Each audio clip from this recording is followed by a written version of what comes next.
nebunia nu se mai oprește deloc.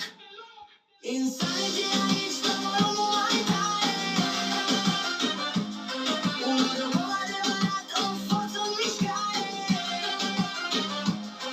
Nebunie, pură energie la maxim. O legendă vie, stilul e fantastic. Insanity-ți conduce, drumul e deschis. Cel mai tare o dugoie de neînvins. Nu e singur în arenă, are trupa de elită. Cu Oana lângă el, viața e mai fericită. Ea îi dă putere și strălucește în decor. Sunt echipa perfectă ce ne dă un vibe de dor. Și Jakey e pe fază, prietenul cel mai bun. Împreună fac haos, trec prin foc și prin fum. Echipa de șoc ce câștigă orice meci. Dacă te pui cu ei, n-ai cum să nu pleci. Insanity aici, dă-mă drumul mai tare.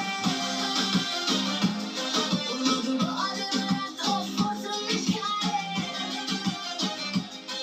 Nebunie, pură energie la maxim. O legendă vie, stilul e fantastic. Insanity-ți conduce, drumul e deschis. Cel mai tare o dugoie de neînvins.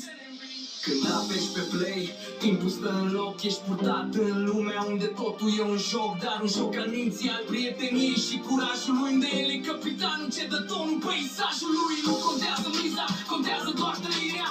Să lăsăm în urmă toată plictisirea. Un nume scris cu foc în istoria netului. Stăpânul distracției și al sufletului. Inside